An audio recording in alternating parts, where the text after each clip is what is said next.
Olá, espaçonauta! Sabe quais são as duas perguntas mais formuladas aqui em nosso canal?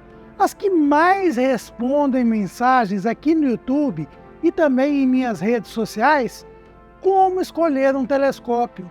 E qual o melhor modelo para iniciar? Então, resolvi trazer aqui para vocês o guia definitivo para te ajudar a escolher o seu telescópio. Eu sou o Mário Fontana e este é o canal Nerd aos 50. Seja muito bem-vindo!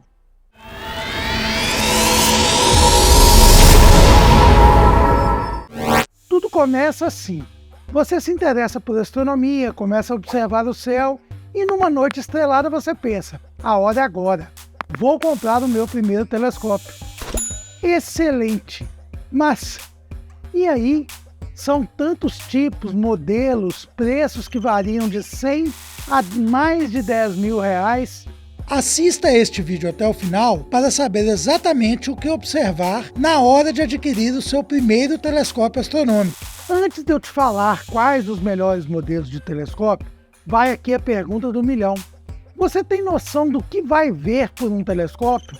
E como será a imagem das coisas que você vai ver? O que mais frustra os iniciantes em astronomia é achar que vão adquirir um instrumento óptico e verão as imagens belíssimas que estamos acostumados a ver aí pela internet, como as fotos das nebulosas obtidas pelo Hubble, pelo James Webb, pelas sondas da NASA, que chegam a poucos quilômetros de planetas como Júpiter e Saturno, Marte, por exemplo. Talvez você até esteja achando um exagero.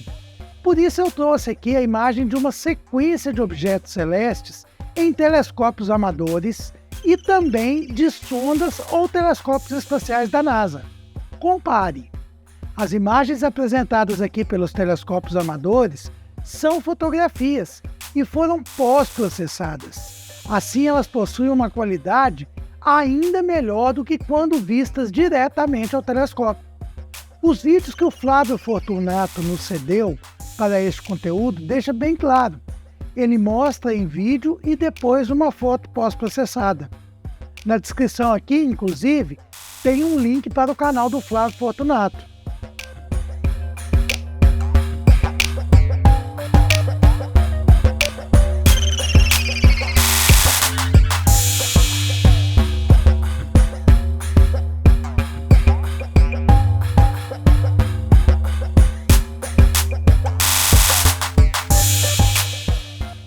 Agora você está pronto para a próxima etapa. O telescópio e também os binóculos são instrumentos ópticos de precisão. Logo, as lentes ou espelhos que compõem esses equipamentos são feitas seguindo um rigoroso padrão de qualidade, pelo menos a dos bons aparelhos. O orçamento que você deve definir para comprar seu telescópio não pode ser R$200 ou algo em torno aí de $50, por exemplo. Mesmo para começar. É preferível se deslocar para um lugar que oferece um céu de boa qualidade e fazer uma observação a olho nu. Um telescópio deste preço é jogar dinheiro fora e passar raiva, e mais. Com um equipamento muito ruim ou de marca duvidosa, dificilmente você conseguirá vendê-lo para inteirar e comprar o melhor. Depois de já ter adquirido, é tarde. Em primeiro lugar, vou te explicar os modelos de telescópios que existem.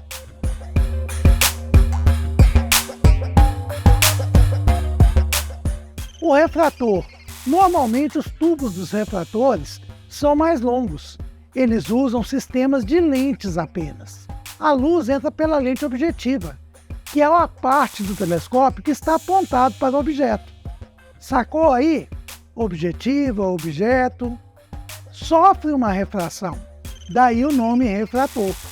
A refração é a mudança de direção dos raios luminosos ao mudar de meios de propagação. Aqui a luz do objeto vem através do ar e muda de meio de propagação para o vidro, que é a lente, e novamente para o ar, dentro do interior do tubo do telescópio. Este processo dos desvios sofridos aí pela luz causa uma certa ampliação no tamanho da imagem, que será formada em uma região chamada foco primário. onde o outro sistema de lentes onde você vai colocar os olhos, as oculares. O nome não é mera coincidência, viu, pessoal? Ampliará ainda mais um pouco esta imagem por novos sistemas de refrações, resultando no aumento final. Mais à frente eu vou dar detalhes sobre como entender o aumento de cada ocular. O instrumento que Galileu Galilei apontou para o céu pela primeira vez era justamente um refrator. Refratores são mais resistentes, de certa forma. Necessitam de pouca ou quase nenhuma manutenção. Os tubos são fechados, o que evita poeira na parte interna. E também correntes de ar que podem influenciar na qualidade da imagem. Uma desvantagem desse equipamento é que geralmente eles são encontrados com aberturas pequenas, entre 50 e 100 milímetros, o que pode limitar certos propósitos astronômicos. Eles são indicados para a observação de objetos mais brilhantes, como Lua, planetas como Júpiter e seus satélites, Saturno e seus satélites e seus anéis também. Não quer dizer que um telescópio assim impede que você observe algumas nebulosas planetárias e aglomerados estelares, mas existem instrumentos mais adequados a este fim, caso este seja o seu objetivo específico.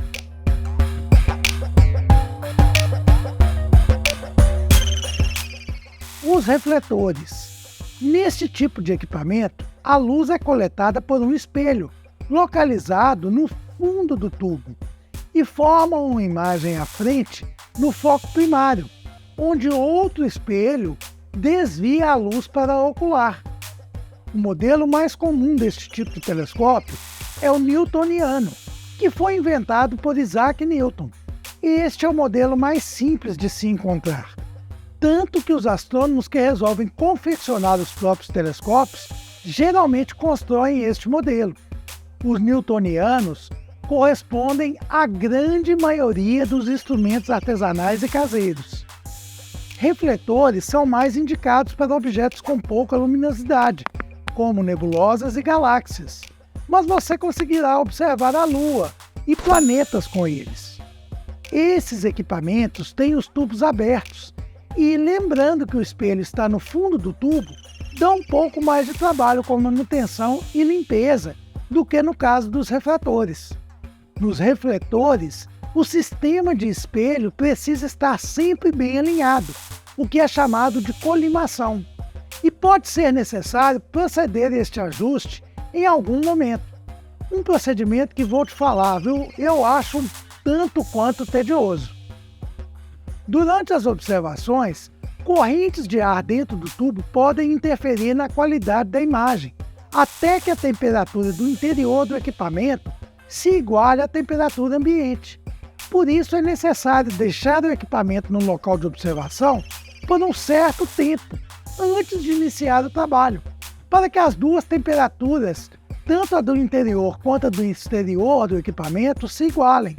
Este processo é chamado aclimatação. Um terceiro tipo de instrumentos ópticos são os sistemas mistos. Eles são formados simultaneamente por lentes e por espelhos. Estes equipamentos recebem o nome de catadióptricos, que faz alusão à conjugação de refração e reflexão. Aqui temos dois tipos principais, o Schmidt-Cassegrain e o Maksutov-Cassegrain. São muito parecidos, extremamente versáteis, mas compactos, porém de maior custo. E a menos que você tenha um orçamento maior, não são indicados para quem está iniciando e vai adquirir o primeiro telescópio. São equipamentos particularmente adequados à observação e astrofotografia. Aliados a um bom pós-processamento, consegue-se com eles imagens de tirar o fôlego. Veja aqui algumas.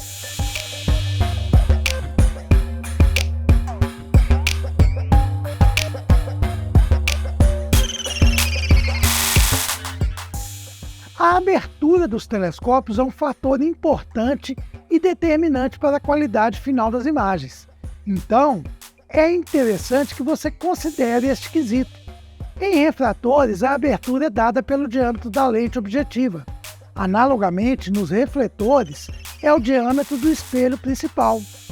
Vamos antes aqui definir dois conceitos básicos para entender melhor o funcionamento do telescópio. O primeiro deles é a distância focal. Ele é o que o nome diz, a distância do espelho ou da lente até onde o foco se formará, até o foco primário. Em termos práticos, a distância focal tem a ver com o poder de ampliação do aparelho. Imagine dois telescópios com espelho exatamente do mesmo tamanho e usando exatamente a mesma ocular. Porém, o primeiro telescópio com distância focal de 1 metro e o segundo de 1,5 metro. Nestas condições, o telescópio que tem a distância focal maior apresentará uma ampliação maior, ou seja, o telescópio de 1,5 metro. Então, daqui definimos que quanto maior a distância focal, maior o aumento fornecido por um ocular neste telescópio. Pessoal, vamos parar a conversa aqui de telescópio um pouquinho só para falar dessa camisa bacana aqui, ó. É a camisa da loja Nerd aos 50, produzido pela ML Oficial Esporte. Essa camisa e vários outros modelos bacanas com temas de astronomia estão disponíveis para você na loja Nerd aos 50. Você já está vendo aqui o nosso link aqui embaixo também. Tem vários modelos de camisa. Se clicar, vai direto lá para a loja. Essa camisa é altamente tecnológica. Ela não amarrota, ela seca rápido, pode ser lavada à máquina. Ela tem filtro UV 50+, tá? E é muito confortável, ideal aí para uma caminhada ou para o dia a dia, tá bom? Corre lá na loja Nerd aos 50 e busca a sua. O segundo conceito é o diâmetro do espelho, ou da lente, ou largura deles. Esta grandeza é responsável por duas funções importantíssimas. Quanto maior o diâmetro do espelho, maior é a entrada de luz. E assim, objetos menos luminosos são melhores visualizados com espelhos ou lentes de maior largura. A segunda função, que é ainda mais importante, é que quanto maior é a largura do espelho ou da lente, maior será a resolução da imagem que você poderá obter através dele. Isso é fundamental e você deve estar bem atento neste quesito na hora de escolher o seu equipamento. Justamente por esta questão, às vezes indicamos aí um telescópio refrator, um 70, ao invés de um 50, exatamente por causa dessa questão da nitidez das imagens. Com base no que eu acabei de falar, podemos concluir que para observar planetas, por exemplo, o ideal são os telescópios com maior diâmetro de espelho ou lentes, pois fornecem imagens com melhor definição e também com maior distância focal, pois eles te darão condições de atingir aumentos maiores. Assim você conseguirá ter uma imagem mais definida, onde será possível observar as características de um disco planetário, por exemplo. Uma questão muito comum é quanto eu vou obter de aumento em um telescópio. Então agora eu vou te ensinar como calcular isso. As oculares também possuem uma distância focal. Aliás, assim elas são nomeadas, de acordo com a sua distância focal. Um ocular de 10 milímetros possui, obviamente, 10 milímetros de distância focal. Para saber quanto de aumento ela fornecerá em um telescópio, basta uma conta bem simples. É só dividir a distância focal do telescópio pela distância focal da ocular. Lembrando que ambas as grandezas devem estar na mesma unidade de medida. Ou seja, se você usar a distância focal da ocular em milímetros, a distância focal do telescópio também deve estar em milímetros. Como um exemplo, vou fazer aqui o cálculo para o refrator 70, o Power Seeker 70Z da Celestron. Ele possui 700 milímetros de distância focal. Com um ocular de 10 milímetros, ele fornecerá um aumento de 70 vezes do que for observado. Já um ocular de 20 milímetros fornecerá uma ampliação de 35 vezes com o mesmo equipamento. Observe aqui mais uma coisa importante. Quanto menor a distância focal da ocular, maior será o aumento fornecido por ela. Mas cuidado, ampliação não é tudo. Alguns objetos, como aglomerados de estrelas, por exemplo, ou nebulosas, são melhores visualizados com ampliações menores. Já planetas necessitam de ampliação maior, dependendo dos detalhes que você deseja obter.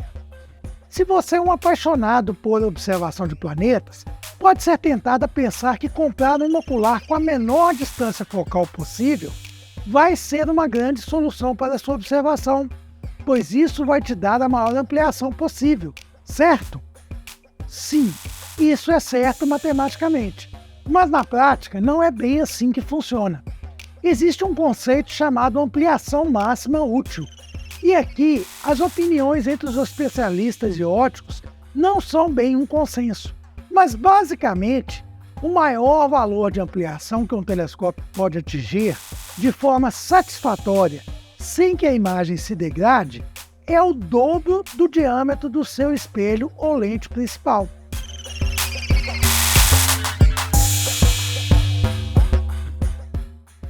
Vamos retornar aqui ao setentinha para exemplificar isso. O diâmetro da objetiva dele é 70 milímetros. Você pode ter uma ampliação máxima de 140 vezes, que seria o dobro desse diâmetro. Qual seria então o ocular que te daria esta ampliação? Se, como a gente calculou anteriormente, com o ocular de 10 milímetros, a ampliação em um setentinha seria de 70 vezes, com um ocular de 5 milímetros estaria no limite, fornecendo 140 vezes de aumento. Partindo desse pressuposto, não é ideal que se use nele um ocular, por exemplo, de 4 ou de 3 milímetros. Outra coisa que é muito importante de falar para você, e isso se aplica somente aos telescópios newtonianos que vêm prontos de fábrica, é que alguns modelos possuem em seu interior uma lente com o objetivo de encurtar a distância focal do telescópio, tornando-os assim mais compactos, fazendo com que sejam mais fáceis de transportar. Eu, sinceramente, não vejo isso com bons olhos, e meu conselho é: fuja desse tipo de telescópio com essa lente. São as chamadas lentes relay. Vou explicar aqui melhor a ideia, até para que você possa identificar quando um equipamento possui esse tipo de lente. Veja bem, se um telescópio newtoniano possui um espelho cuja distância focal é 1 metro ou 1000 milímetros, o tubo deste aparelho será algo bem próximo deste número, digamos algo aí em torno de 800 a 900 milímetros. Com a lente relay, o tubo vai ficar bem menor, cerca da metade do tamanho da distância focal, ou seja, perto de 500 milímetros, para um espelho de distância focal de 1000 milímetros. A lente relay funciona como uma lente que provoca uma ampliação dentro do tubo do telescópio, trazendo, entre muitas aspas, o foco para mais perto do espelho, sem alterar a distância focal em si. E assim, você estaria aumentando o número de elementos ópticos dentro do telescópio por onde a luz vai passar, e desta forma perdendo muita luminosidade. Outra questão é que lentes grandes com boa qualidade custam muito caro, é um processo de fabricação muito caro. E assim, a qualidade dessas lentes relay, mesmo nas marcas consagradas, é um pouco duvidosa. Na minha opinião, tá, pessoal? Então, se você vai comprar um telescópio newtoniano, fuja daqueles que têm lente relay. E tome cuidado para comprar um telescópio cujo tubo tem um tamanho bem próximo da distância focal do espelho. Ah, faltou falar ainda das montagens. Então vamos já para elas.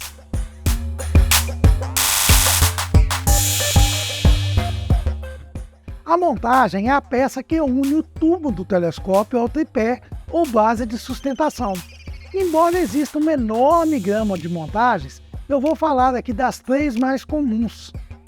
Montagem alto-azimutal. Permite o telescópio movimentar-se no eixo horizontal, azimute, e no eixo vertical, altura. É uma montagem mais intuitiva para quem está começando, de manuseio mais simples, que basicamente não requer conhecimento nenhum astronômico e de movimento celeste. por isso ela é bem mais fácil de ser usada. Já a montagem equatorial é uma montagem mais cara e ela é projetada para realizar o acompanhamento do movimento celeste, ou seja, ela promove, entre aspas, a anulação da rotação terrestre. A partir de um único movimento é possível acompanhar um objeto no céu, desde que a montagem esteja perfeitamente ajustada. E aí é que a coisa fica um pouco mais complexa. Esta montagem requer um conhecimento substancial de astronomia, pois o eixo principal dela deve ser alinhado com o polo celeste do local que você está observando a cada sessão de observação, para que funcione satisfatoriamente. O eixo também deve ter a mesma inclinação da latitude do local de observação. Uma montagem muito comum e que os astrônomos amam usar é a dobsoniana. Ela é um tipo de montagem alta-azimutal especialmente confortável para o uso de telescópios refletores de grandes dimensões ou com tubos muito longos, particularmente barata e leve. Vou te dar o meu conselho pessoal em matéria de comprar um equipamento para iniciar. Tudo, é claro, depende do orçamento que você dispõe. Defina o orçamento levando em conta o que eu falei no início deste vídeo. Equipamentos baratos demais possuem péssima qualidade ótica. E outros pontos em que normalmente se economizam no valor são no fornecimento das oculares e outros acessórios que acompanham esse tipo de equipamento. Prefira sempre marcas consagradas como Celestron, Meade, Skywatcher, Orion, Explorer Scientific. Uma grande vantagem de instrumentos assim é que futuramente, caso você resolva trocar de equipamentos, as marcas consagradas fornecem aparelhos mais comerciais e fáceis de vender. Um equipamento usado de qualidade é muito melhor que um novo de marca ruim. Tenha isso em mente. Minha indicação de telescópio número 1 para você é o refrator Celestron PowerSeeker 70Z, ou acima de 70.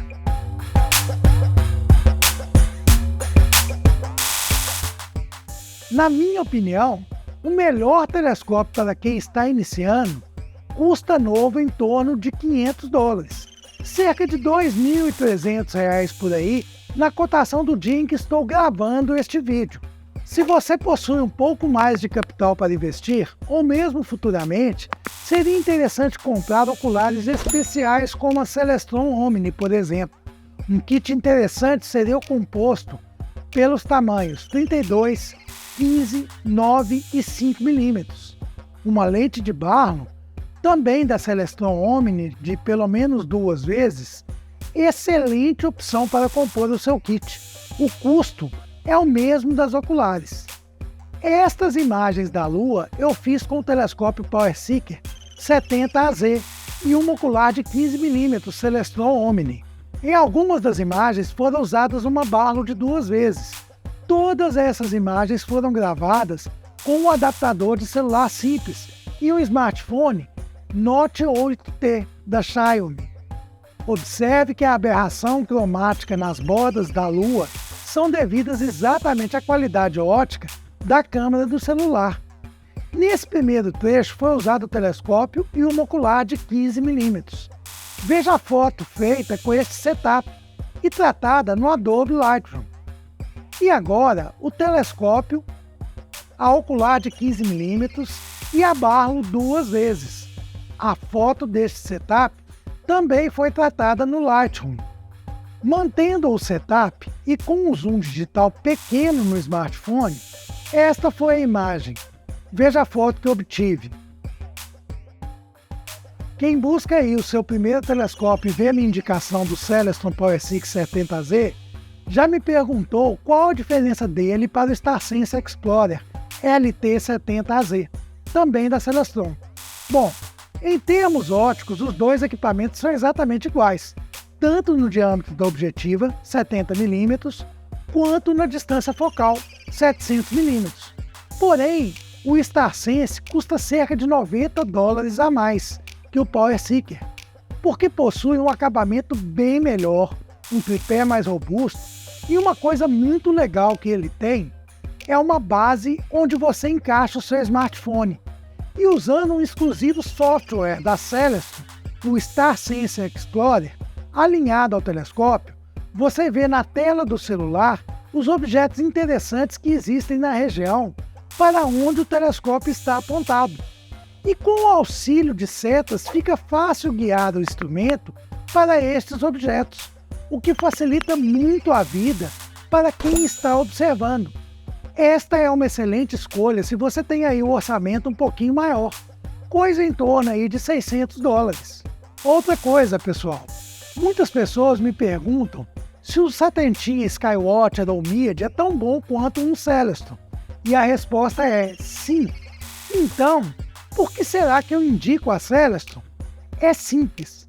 A Celestron é a única fabricante mundial reconhecida que possui uma loja direto da fábrica aqui no Brasil.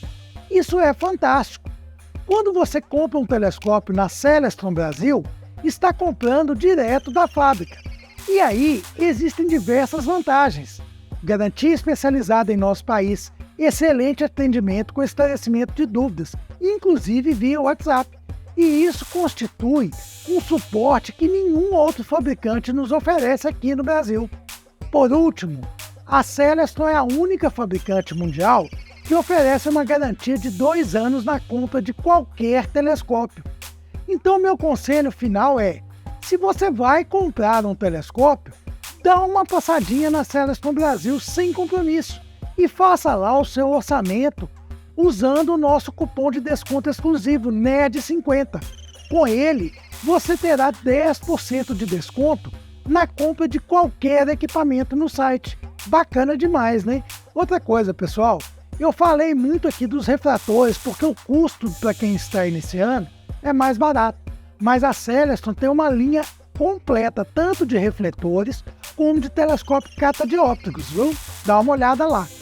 E se você curte aqui o nosso trabalho, gosta do que a gente faz, quer dar um apoio para o canal, faz o seguinte, dá uma olhada aqui nas opções do Clube de Membro. A partir de R$ 4,99, você pode ajudar na manutenção do nosso canal e ainda obter vários benefícios. Então, vem ser espaçonauta de carteirinha.